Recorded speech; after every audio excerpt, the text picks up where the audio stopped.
Good afternoon, my name's Amber. I'm a flower farmer and florist from Blooms on the Hill in Budgeree, and I am prepping for a farmer's market that's this weekend, I'm pretty sure. Losing track of time. And I've been going through some of my dahlia tubers, and I've got a couple of boxes here with two varieties. So I've just been pulling out all the ones that are waking up. So they've been in storage underneath my house, and I've had some in my carport which seem to be a little bit more awake. I think they've been getting a bit more sun on them, so they've been warming up. Now, eyes are quite difficult to spot on dahlia tubers while they're asleep. You get really good at it after a while, but I like to wait before I sell them until they're definitely starting to show definite signs of sprouting. So I'll show you some eyes on this one and where the sprouts are, and it'll give you a really good idea. Okay, so just above my finger there's two little purple dots. I'll see if it comes into focus. There we go. Little purple shoots coming.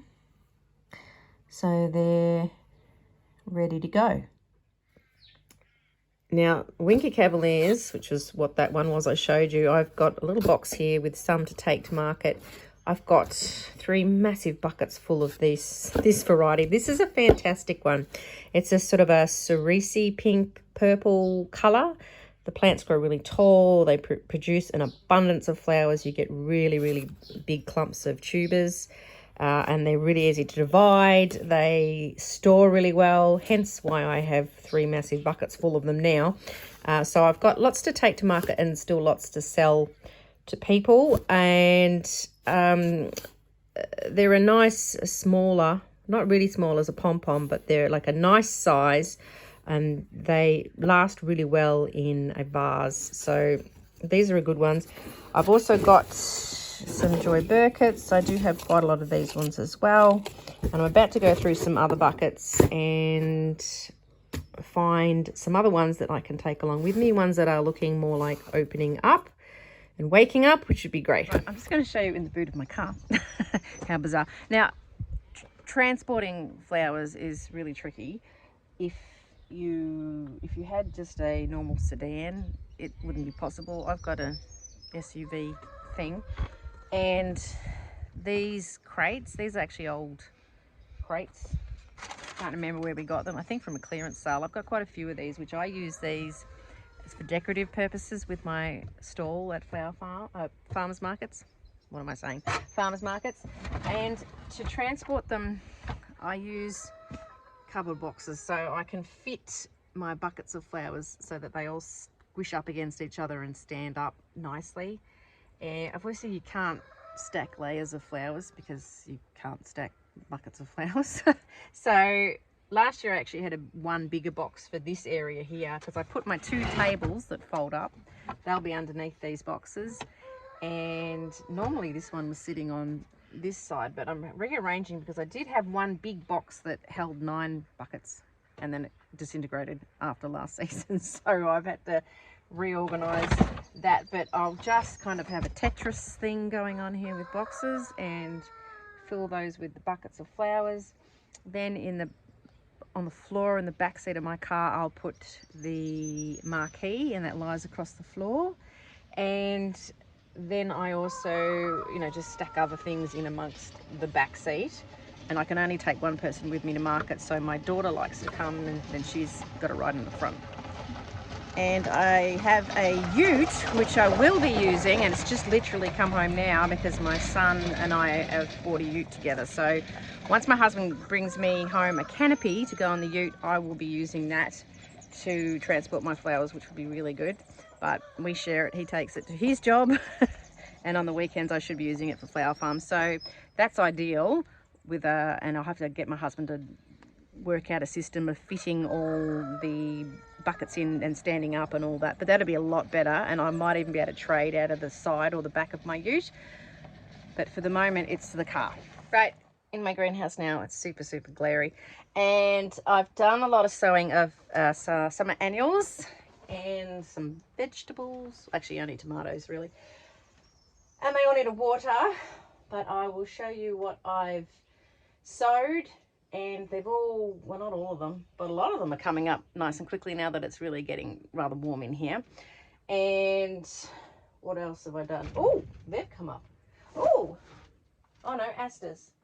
There we go. I'm waiting for phlox to come up. I don't know how I'm going to go with those because I've never grown them and they need darkness to germinate. So I'm a bit confused about how they're going to go. But yeah, I'll show you what I've got. So I've got tomatoes, I've got Tigerella, I've got College Challenger, a cherry mix, Moneymaker, Oregon Spring. So there's just a few of those. There's some more stock there. I'm going to plant more of that. I've got Amaranthus Hot Chili, which has come up. There's little purple things. I've got some Rebecca. So there's a Herta. I'm terrible at pronouncing things. Marmalade one there, a Sahara, a cherry brandy. There's also a few more of that one that I can't pronounce. There's another lot of Persian cress I've put in. I actually planted some out and it's not looking very happy at all.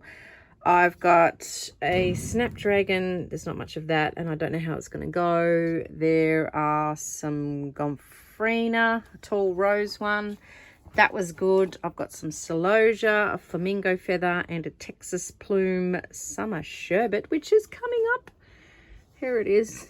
Where are we? There we go. It's coming up. And I've got lots of different sorts of cosmos in. Now, I'm going to do successions of cosmos because it does get a bit tired. And it does need supporting when you plant that out because it really does flop and break. But I've got different ones. I've got a double click mix, which I really liked that. It was a nice fluffy one. I've got a double Dutch rose, pink one that's also fluffy. This apricot one, everyone raves about that. I did like it, sort of, but didn't use it much, but I'll see how I go this time.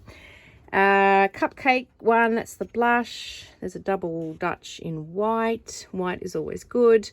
I've also got a, now I'm not going to be able to pronounce this. Veloet, I don't know, it's a red one with sort of red and white. There's Pop Socks, which is a pink one, and then I've got the Pop Socks in white, and then I've got this Curio, another one I can't pronounce, which is like a yellow one, which I did find last year. I had a yellow one, and it was probably that one, and I actually did use it. Down here's my phlox, which I've got quite a few. Cherry Caramel, Creme Brulee, Blushing Bride, Leopoldi. Yeah, another one I can't pronounce. Don't know how I'm going to go with those germinating, but anyway. A bit more Gomphrena down here, and there's some... Oh, I had a packet of Dahlia pom-pom mixed seeds, so I thought I'll just throw them in. Oh, and one's come up. Hello. 2 come up. The slugs will probably get those, but anyway. And some asters, a king white one. I grew quite a few asters last year, but they never got very big, but I don't think they got enough water. So anyway, that's my seeds. Plants I've got going. This was a seedling, my Alstramira, and it's gone crazy. That needs to be planted out. And that's a pink one that needs to be planted out too. A few other random things that just are sort of sitting there. A couple of self-seeding tomatoes that will probably go in the hoop house. And all these, and I've still got lots of this, which is that Cineraria or the Dusty Miller. So I'm going to either maybe sell some, give some away, and I've still got to plant some out. So yeah, it's pretty busy in here. I'm going to do some more rounds of stock. So I did plant a little bit of the cherry blossom one just because I had a bit of space in that tray, but I'll do a few more successions of stock. And yeah, there's a few other seeds to do. I just did a big day of it. It was exhausting and standing up for ages, my poor old body. But it's good. So I'll just get a bit more done. I've been thinking about it for ages and hadn't really got there. But anyway, greenhouse, that's what's happening in there. This is a little table outside. I've got quite a few things to plant out now. So here's some stock and some more stock that's got to be planted out. I've actually cleared a space for them. I've got some Persian cress and some wrinkle crinkle cress that's got to go out. There's also a few spare sweet peas there. Oh, and more stock down the end. So a little bit of work to do here. Hello, Rhode Island red rooster. Yes, my roosters are so naughty. I can't get the chickens away at night because these guys guard the door and chase the ducks out. and I think they're going to get eaten. You guys, they're driving me crazy. Anyway, back to the plants. Sorry about my shadow. We planted out my geums. Actually, my 12-year-old did. Try and get my shadow out of the way. Here we go. That's better. So these came as little seedlings. I bought these from, can't remember the name of the place now, somewhere in Tassie, and they posted them over. So, and they've done really well in the greenhouse because they were only tiny little seedlings, and now they're all got these really long, tall flowers, and they're only small, but they're really sweet. So once they bush out a lot, these will be great in late summer, autumn bouquets with that little pop of orange. Yes. How are you? Good morning. It's the next day. Excuse me. And I'm now in my kids' schoolroom. It's very messy in here.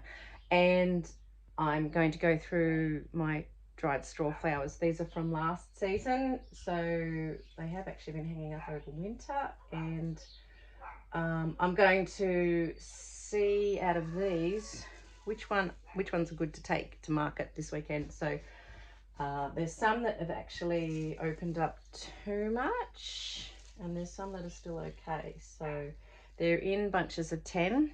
When I dry my straw flowers, they're very labor intensive.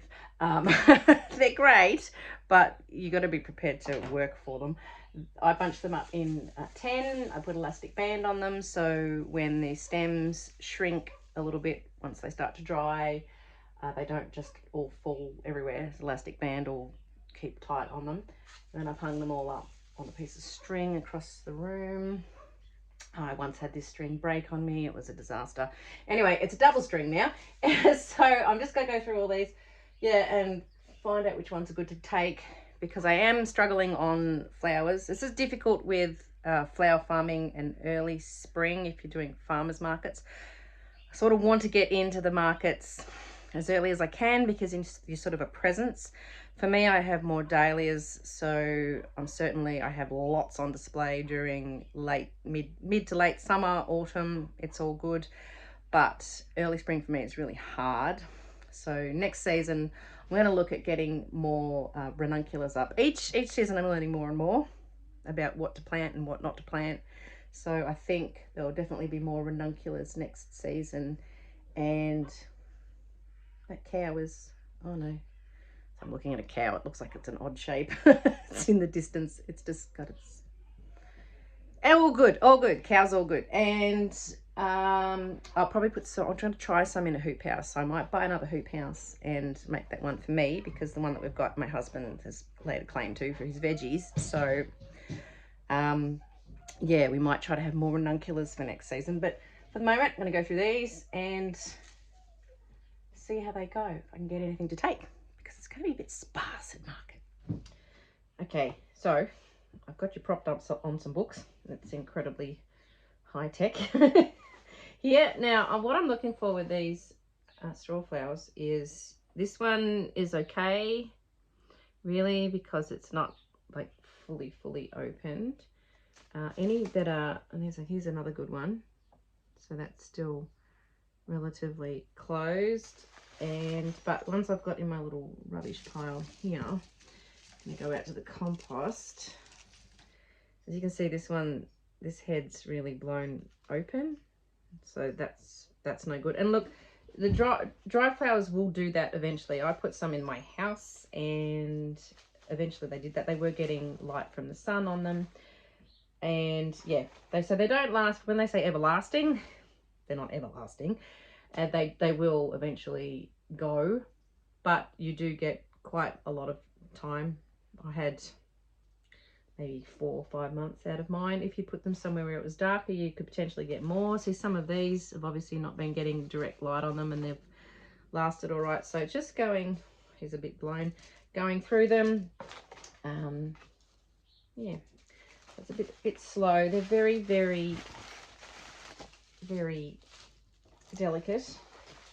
So, okay, I've finished going through all my dried straw flowers, and my 13-year-old son's making the weirdest noises in the house.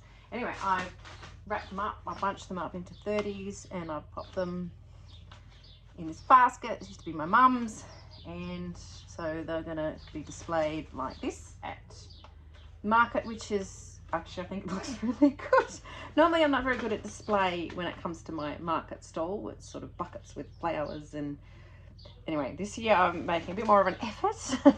So I think that looks really nice. I'm kind of going for a bit of a vintage feel with my stall this year because I think I'm trying to make my flowers stand out a bit more from everybody else. So I think, you know, I'm going to dress a little bit more vintage and, you know, kind of Edwardian period. Might look a bit weird, but I think I'm going to try and make my stall stand out. You know, if that helps at all. So I've made a really nice bunting too. I'll show you that as well. But I think that looks really good. Yeah. I'll just show you my little bunting I made too. So with my sewing that I've been doing, and I got some nice fabric. So it's just going to alternate between these two fabrics. There's a bit of a bugger though. It tends to flip over the wrong way. So it's got, yeah, anyway, it looks cute. And the ribbon on this is actually the ribbon I use to tie around my flowers, although I don't have much of it left, but the place I order it from takes forever to get here. Anyway, so we might have to order some of that, but I've got a big long, and my stall is 3 meters by 3 meters. That's the size of my marquee. So I'm going to have this across the front and just make it look a little nicer. So we'll see how we go. So anyway, I need to go and sort out my pot plants because there's some things I might take that I've got excess of, and try and think of anything else I need to do. Probably make some signs too. So lots to do. Hello, it's now Wednesday. I'm still gearing up for this market. So I've just brought my dried flowers down here into my disused dairy, and this door is where I take a lot of photos with this old, you see it? You can't really see it with me in the way. I use that door as a backdrop, and I've got everything sitting on a crate. This dairy is just a storage area at the moment. Everything's been pulled out that was the dairy part, but yeah, so it's a big mess. I have gone through some tubers. They've got ones that are waking up now, so people that are on my list, I'm going to start contacting them, and I'm only taking ones to market that I've got a lot of so that nobody misses out on the ones that I have very little of, and they tend to be the ones that are a bit, you know, everyone wants. So anyway, I had to take something to sell. So I've got flowers that have been harvested already because they were ready, tulips and ranunculus. They're sitting in the dark. What else? I've got to go through where my table and my marquee is and sort of get all that stuff organised. So I probably need to make a few little signs to prop up on things. I've just been running through everything and I feel like I'm going to forget something, but that's okay. But what I've done here is just, yeah, photos for marketing. So things that I'll use on my Instagram, that type of thing. And it's really important to remember to take photos of everything that you do. So if you're doing flower farming, thinking about doing it, yeah, remember photos, because you forget at the time because you're so busy, and then people pick things up and then they're gone, and then you think, didn't get a shot of that, because you want to share it and it's your own advertising. So anyway, I'll keep moving because I've got to get this in, and I've got to remember to take that little crate with me because I'll sit things in it at market. Too many things to remember. Good morning, it's Friday, so market's tomorrow. There's going to be 100 stalls. And I've just been harvesting some foliage. This is pear tree saplings that come up and they shouldn't be here, so they actually make quite good foliage. And then I'm going to go harvest some potostrum as well, and that should be enough. I've gone and picked some more ranunculus this morning, and there's a few more tulips that were up. I harvested some honeywort, which I've never harvested before, so that was fun, and some sweet william and some sweet peas, and there were some snapdragons. So I actually have quite a few buckets now, so that's nice. I think I have enough, so I'll just get the last of this foliage over there, which is a hedge over there, and I'll be done. So I've got things together, and I'll just go get my tables and things sorted, ready to load the car up, which I'll do later this afternoon, and flowers will go in first thing tomorrow morning, just before I leave. So we're getting there. So this is my pitostrum. It's a nice small leafed one. It's really pretty. And I have a nice view.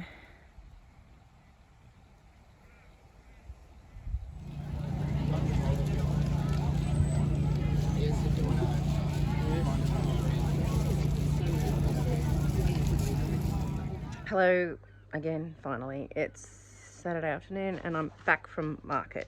Okay, it was quite warm. It was supposed to get to about 29. I don't know if I got quite to that, but it was very, very windy. So I'm not too sure whether I dislike the heat at a market more or the wind, and everything's blowing away and your marquee's about to take off. I'll show you what I've got left. This is a sad array of things left. Very, very droopy ranunculus, very blown out tulips. They did not like the heat at all. They all arrived nicely closed and they didn't take long to start to open. So spring markets are quite difficult. I did sell quite a few little posies. Just a small, excuse all the shoes and stuff. So spring posy, I'll take it out here. Have a little spring. There's a tulip in there and ranunculus and bits and pieces, some honeywort, and I was selling these for $15. They seem to go okay. So there's some of those left. Sit down, my leg is killing me. Oh, this sciatic pain. Yeah, so I sold quite a few of the little $15 posies. I did have market bouquet, which I had at $25, but never ever sell really anything that much. Advice, the economic climate that it is, I don't think people are going to spend much on flowers anymore. Last season I noticed that people are the same really. So I think the best bet is to keep doing small little posies at about $15. I think that works really well. People are more likely to do that than get a big bouquet of flowers because they're perishable and people don't have any money anymore. I think that's about the best thing that you can do, because it's like, oh yeah, it's just 15 and I go home from the market with something and they do stop and look. I get a lot of interest. People are happy with what they look like, but spending a lot on flowers is a real luxury, so you have to accommodate that. Yeah, so I do find last season I had a real good look at what people were doing at markets, and they go in the morning to walk their dog or walk with their hubby, have a cup of coffee, they'll buy coffee and just look at the stalls. So, you know, and have a morning out, really. That's what markets seem to be. So